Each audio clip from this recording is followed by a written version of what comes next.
क्या आपको पता है कि वॉर्स होते क्यों हैं? फिर किसको विलन बनाते आप? जस्ट बिकॉज आपको पैसे कमाने हैं इसका मतलब पूरी दुनिया मरती रहे? रशिया यूक्रेन वॉर 3 साल से चल रहा है। डोनाल्ड ट्रंप तो कहते थे मैं एक फोन कॉल से खत्म करा दूंगा। रशिया खत्म करते जा रही है यूक्रेन को, टेरिटरी गेन करते जा रही है। पर जैसे यूक्रेन ने कुछ समय पहले एक बार कुर्स्क रीजन में अटैक किया था, एक सरप्राइज ऑफेंसिव किया था। इसको बहुत लोग कंपेयर कर रहे थे वर्ल्ड वॉर 2 के बैटल ऑफ बल्ज से, जिसमें कुछ टाइम तक तो इन्होंने एक्चुअली ग्राउंड कैप्चर कर लिया था, पर फिर उसके बाद जब रशियंस ने अपने आप को रियलाइन किया तो क्या पुशबैक मारा, उसमें यूक्रेन के बहुत सारे सोल्जर्स मारे गए। अब यूक्रेन और वेस्ट ने फिर से इसी टाइप का एक स्टंट कर दिया है। यूक्रेन ने अटैक किया रशिया को, सबसे पहले तो उनके रेल रोड ब्रिज पे। ये तो एक टेररिस्ट अटैक ही है, क्योंकि एक कोई भी स्टेट एक्टर एक सिविलियन इंफ्रास्ट्रक्चर को क्यों टारगेट करेगा। फिर उसके बाद आया ऑपरेशन स्पाइडर वेब, जिसमें उन्होंने ड्रोन से अटैक किया रशिया की स्ट्रेटेजिक बॉम्बर फ्लीट पर। ये वही पर्टिकुलर एयरक्राफ्ट है जो न्यूक्लियर बॉम्ब्स कैरी कर सकते हैं, और अटैक भी एकदम रशिया के इंटीरियर में किया। कितना डैमेज हुआ इसके बारे में तो काफी कन्फ्लिक्टिंग रिपोर्ट्स हैं। शुरू में बताए जा रहे थे कि 5 एयरबेसेस को टारगेट किया, पर अंत में पाया गया कि सिर्फ 2 थे। कहीं ऐसे भी क्लेम्स हैं कि 40 एयरक्राफ्ट को टारगेट किया गया, पर एक्चुअल में 3 से 5 के बीच में है ये। पर इसमें एक बहुत ही जो सीरियस बात है वो ये है कि उन्होंने अटैक किया रशिया के न्यूक्लियर ट्रायड को। अगर आप न्यूक्लियर बॉम्ब्स लॉन्च करना चाहते हो तो उसको करने के 3 तरीके होते हैं। सबसे पहले लैंड बेस्ड मिसाइल्स, दूसरा एयरक्राफ्ट, और तीसरा होता है न्यूक्लियर सबमरीन्स। और यहाँ पे ये जो पर्टिकुलर एयरक्राफ्ट हैं, जो बॉम्बर्स हैं, उनको टारगेट किया गया। ये बहुत ही सीरियस मैटर है। देखो, यूक्रेन वॉर हार ही चुका है। शुरू में वेस्टर्न मीडिया भी इतना बोल रही थी कि यूक्रेन जीत रहा है, ये वो, ऐसा कुछ भी नहीं था। अगर प्रोफेसर जेफरी सैक्स की माने तो उन्होंने इस पर्टिकुलर पॉडकास्ट में बताया कि कैसे एक 48 ईयर ओल्ड यूक्रेनियन आदमी है, तो उसने बताया कि कैसे उसे जबरदस्ती वो भेजना चाहते हैं वॉर लड़ने के लिए। They want to send him to die. और ये एक लौती कहानी नहीं है। आप देखो ये पर्टिकुलर वीडियो पे कैसे लोगों को घसीट घसीट के पीट कर इतना स्ट्रगल कर रहे हैं लोग नहीं जाना चाहते, क्योंकि वो जानते हैं कि इस वॉर का कुछ होगा नहीं। उनको पकड़ के फोर्सफुली वो ले जाते हैं वॉर में लड़ाई करने। और यहाँ पे जिस आदमी की बात हो रही है ये 48 साल का है, तो 20 से 40 साल के उम्र के जितने भी आदमी थे, क्या वो रहे नहीं? लगता तो कुछ ऐसे ही है कि जो भी मिलता है उसको पकड़ के बस लड़ाई करने भेज देना है। तो इस पे क्या कर रहा है यूक्रेन? नेगोशिएट नहीं कर रहा ताकि वॉर खत्म हो सके। इस टाइप के स्टंट कर रहे हैं लोग। भाई, यूक्रेन में आदमी खत्म हो रहे हैं। इनफैक्ट आदमी तो वहां से बाहर निकल के जाना चाहते हैं, वो नहीं लड़ना चाहते। वो जानते हैं कि ये कोई लॉस्ट कॉज है ये, क्योंकि वो जानते हैं कि वो यूक्रेन के लिए तो लड़ ही नहीं रहे हैं। लिटरली लोगों को, जैसे हमने आपको बताया, किडनैप करके ले जा रहे हैं। इससे पहले यूक्रेन ने एक और स्टंट किया था। उन्होंने कोशिश की थी पुतिन को असैसिनेट करने की। एक थोड़ा सा बैकग्राउंड भी आपको बता देते हैं। वैसे तो उसके ऊपर डिटेल वीडियोस हमने बनाए हैं, आप जरूर चेकआउट करना। यूक्रेन तो सिर्फ एक प्यादा है, असली में तो ये प्रॉक्सी वॉर है between USA led NATO and Russia. असली में तो ये वॉर 2014 से ही चल रहा है, ये कू के बाद से। जब एक डेमोक्रेटिकली इलेक्टेड लीडर को यूएसए ने कू करा के बाहर कर दिया, उसके बाद तो ये ज़ेलेंस्की पावर में आए हैं। और जब रशिया ने एक्चुअली अटैक करना चालू किया, तब इन दोनों के बीच में एक पीस डील हो भी गई थी। टर्की में हुई थी ये, पर इसको सैबोटाज कर दिया यूनाइटेड स्टेट्स और यूनाइटेड किंगडम ने। और पर्सनली गए थे बोरिस जॉनसन, उस टाइम पे यूनाइटेड किंगडम के प्राइम मिनिस्टर, बताने ज़ेलेंस्की को कि हम तुम्हारे साथ खड़े हैं, मत करो डील। चलिए वापस आते हैं यूक्रेन के इन अटैक्स पे। ये जो अटैक्स थे, इनको कैरी आउट किया था वेस्टर्न इंटेलिजेंस ने। कोई डाउट नहीं है कि CIA, MI6 जो कि यूके इंटेलिजेंस है, वो इसमें इन्वॉल्व थे। यूक्रेन के पास कैपेबिलिटी ही नहीं है, कोई इक्विपमेंट ही नहीं है, इनफैक्ट पैसा भी नहीं है कि वो कुछ ऐसा कर सकें। और तो और जो रशिया के फॉरेन मिनिस्टर हैं सर्जे लैवरोव, उन्होंने आके खुलेआम बोल दिया कि वो जानते हैं कि इसमें ब्रिटिश इन्वॉल्वमेंट है। इसका मतलब उनके पास प्रूफ है, वो कोई ब्लफ नहीं कर रहे हैं। ये रशियंस अमेरिकन्स टाइप नहीं है कि कुछ भी बयान दे दिया। एंड ये जो जितने भी ब्रिटिशर्स हैं ना,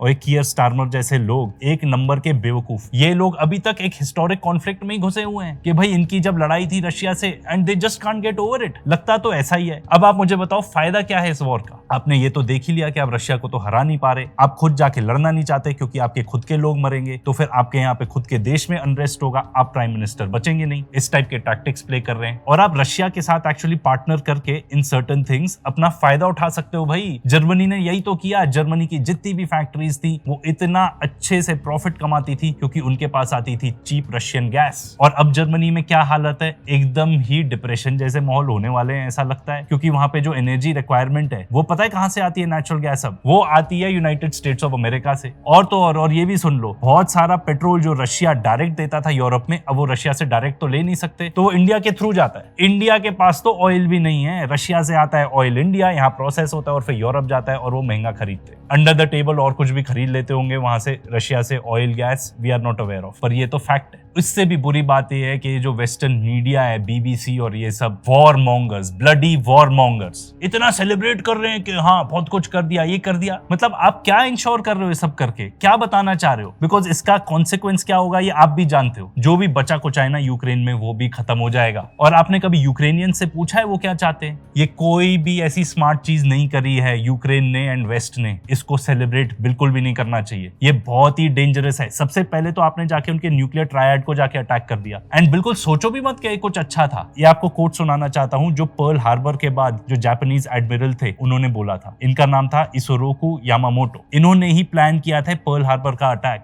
एंड उन्होंने रिपोर्टेडली अपने डायरी में लिखा था, I fear all we have done is to awaken a sleeping giant and fill them with a terrible resolve. अब हम रशिया को किसी जायंट से कंपेयर नहीं कर रहे हैं, बट इस पे कॉन्टेक्स्ट ये था कि जापान ने जाके यूनाइटेड स्टेट्स ऑफ अमेरिका पर अटैक कर दिया था। इसको ऐसे कॉन्टेक्स्ट में लिया जाएगा कि अगर मान लीजिए रशिया डेफिनेटली अपने पूरे रिसोर्सेज तो यूज नहीं कर रहा था यूक्रेन को तबाह करने के लिए, एंड एक पर्टिकुलर नीड थी इसलिए उसने यूक्रेन को इन्वेड भी किया, पर अब आपने इस टाइप के एक्शंस करके उनको ये बता दिया है कि भाई उनको और अग्रेसिव होना पड़ेगा आपके साथ। अभी तक रशिया पूरी पावर तो यूज कर नहीं रहा था, पर अब क्या होगा, अब वो करेगा, एंड इनफैक्ट वो कर भी रहा है। ये इतना डेंजरस है ना वर्ल्ड पीस के लिए कि मैं आपको बता भी नहीं सकता। एक आपको एग्जांपल देता हूं, जितने भी बॉम्बर्स होते हैं जो न्यूक्लियर वेपन्स कैरी कर सकते हैं, according to a treaty United States और रशिया हमेशा उन्हें ऐसे रखेगा कि वो विजिबल रह सके, क्योंकि दोनों के पास सैटेलाइट्स है जिसके थ्रू वो सर्वेलेंस कर सकते हैं, तो वो दोनों बाहर रखते हैं ताकि हम देख सके।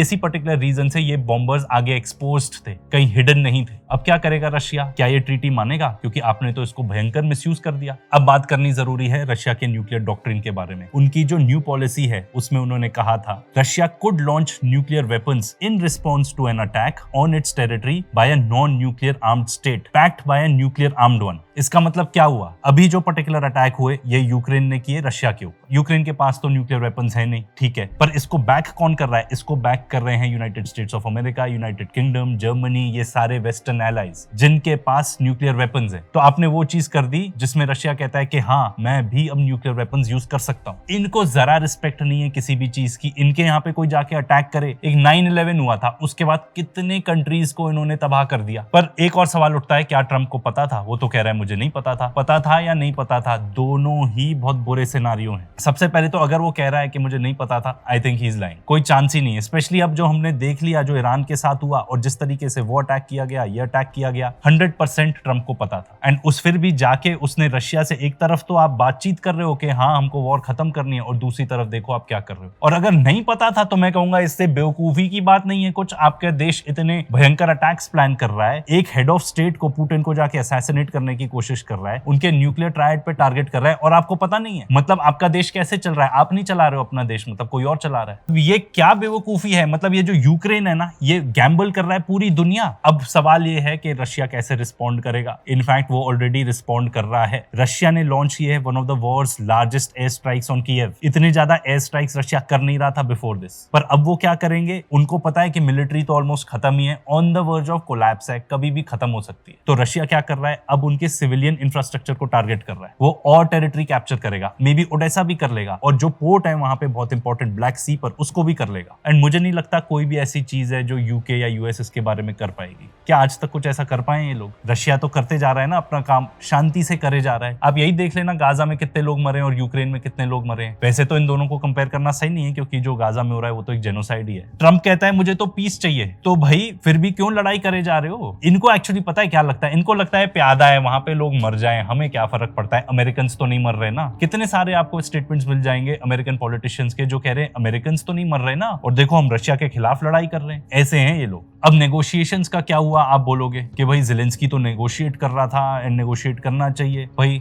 इन सब लोगों का अपना अपना एजेंडा है। वैसे भी जैसे हमने आपको ये बताया, ये आदमी तो कू के बाद ही आया था, ये तो एक पपेट है, ये तो बस अपने पैसे कमाने में लगा है, इतना अमीर हो चुका है ये आदमी। And I would definitely recommend आप ये पर्टिकुलर इंटरव्यू देखना, ये डैनियल डेनियल डेविस के यूट्यूब चैनल का है, हमने पहले भी आपको इनके बारे में बताया है। ये एक यूक्रेनियन जर्नलिस्ट को इंटरव्यू कर रहे हैं एंड क्या क्या नहीं बताया उन्होंने बताया कि वहां पे यूक्रेन में आपको इतने सारे लोग दिख जाएंगे, लेस इन नंबर बट इतने अमीर अमीर लोग, फरारीज चल रही है वहां पे सड़कों पर, कैन यू इमेजिन। और इतना करप्शन है वहां पे, इतना करप्शन है, और जितना भी पैसा आता है पता है यूनाइटेड स्टेट्स से इधर आता है यूक्रेन, यहां से पहुंच जाता है वापस डिफेंस कॉन्ट्रैक्टर्स को यूनाइटेड स्टेट्स ऑफ अमेरिका में, और ये लोग बाकी जितना बचता है आप आपस में लेके बांट लेते हैं।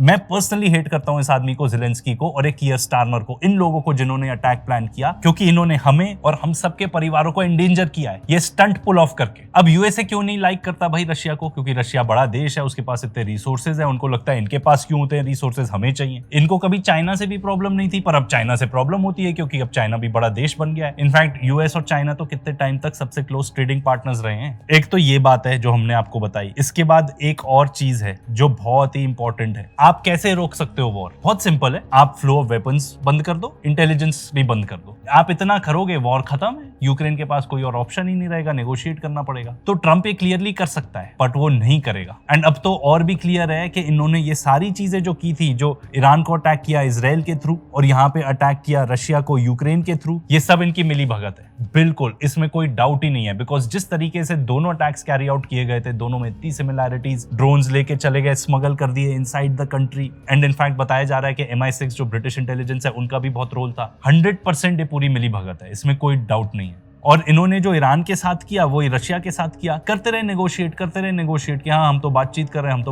रहे हैं। इजराइल ईरान का तो हमने सेपरेटली डिस्कस किया इन पर्टिकुलर वीडियोस में। और रशिया यूएस की बात करें, अगर आप असली में सीरियस हो, आप वॉर खत्म करना चाहते हो, तो इस टाइप के अटैक्स क्यों कर रहे हो? पर सबसे इंपॉर्टेंट चीज जो हम बात करना चाहते हैं एंड हम हमेशा करते आते हैं चैनल पे, आगे भी करते रहेंगे, कि भाई क्या आपको पता है कि वॉर्स होते क्यों हैं? Because war is an industry, war एक बिजनेस है। मोर देन $1 ट्रिलियन से भी ज्यादा का धंधा होता है यूनाइटेड स्टेट्स ऑफ अमेरिका में सिर्फ आर्म्स का। और सबसे बड़े बेनिफिशियरी कौन है, कौन कमाता है इनसे पैसा? Military industrial complex. और ये जो मैंने आपको फिगर बताया है तो सिर्फ United states of America alone का है। इसके अलावा और आप जोड़ लोगे देश तो वहां पे भी सब डिफेंस मैन्युफैक्चरर्स हैं जो लॉबी करते हैं। पर United states of America by far सबसे बड़ा एक्सपोर्टर है सारे वेपन्स का। और ये बताना भी जरूरी है कि यूएसए जहां पे सबसे बड़ा एक्सपोर्टर है, इंडिया और पाकिस्तान जैसे देश टॉप 10 बिगेस्ट इंपोर्टर्स में से आते हैं। ये हमारे 2 वीडियोस जरूर चेकआउट करना, ये आपको बताएंगे कि भाई ये जो मिलिट्री इंडस्ट्रियल कॉम्प्लेक्स है ये कैसे फंक्शन करता है। सिर्फ डिफेंस मैन्युफैक्चरिंग कंपनीज ही नहीं कमाती, उसके साथ और भी बहुत सारे लोग इन्वॉल्व रहते हैं, जैसे कि बैंक्स, बड़े बड़े एसेट मैनेजमेंट कंपनीज जैसे कि ब्लैक रॉक एंड बाकी। आउट सजेस्ट कि आप वीडियो जरूर देखना। प्रॉब्लम ये है कि आप वॉर तो चालू कर दो क्योंकि आपको लगता है हाँ हम पैसा कमाएंगे, पर वो कहां तक जाएगा और खास तौर पर आज के डेट में मॉडर्न वॉरफेयर में कितना नुकसान होगा वो आपके हाथ में नहीं है। ये जितना भी नेटो एक्सपेंशन बिजनेस है एंड ये लोग जो सुपर पावर बन के रहना चाहते हैं, this is getting out of hand. मतलब ये इनके हाथों में भी नहीं है, अभी कहां पहुंच रही हैं चीजें। रशिया खुद ही ज्वाइन करना चाहता था नेटो, आपने अलाउ किया नहीं किया, क्योंकि अगर रशिया ज्वाइन कर लेता नेटो तो फिर कहानी खत्म थी। फिर किसके खिलाफ लड़ते आप? फिर किसको विलन बनाते आप? आपको विलनाइज करने के लिए तो चाहिए ना कोई।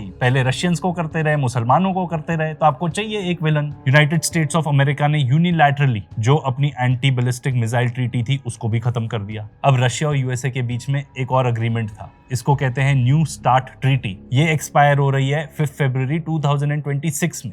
इसका मतलब ये हुआ कि जितनी भी अच्छी डिप्लोमेसी की गई थी इतने सालों तक, it is being pushed back by decades. साल इसको पीछे करते जा रहे हैं। जो डूम्सडे क्लॉक है वो भी है 89 सेकंड्स टू मिडनाइट। इसका मतलब ये है कि हम कभी भी इतने पास नहीं थे towards destruction of the world. ये एक सीरियस बात है and it is possible. And given कि आजकल क्या हो रहा है यहाँ पे इजराइल ईरान में, इस particular part of the world में, रशिया यूक्रेन में, वर्ल्ड एक बहुत ही डेंजरस प्लेस है मोर देन एवर। और ये जितने भी ग्रीडी, लालची, हैवान टाइप के लोग हैं, they need to wake up. बहुत हो गया भाई, बहुत हो गया। ऐसे नहीं चल सकती दुनिया। जस्ट बिकॉज आपको पैसे कमाने हैं इसका मतलब पूरी दुनिया मरती रहे। Enough is enough.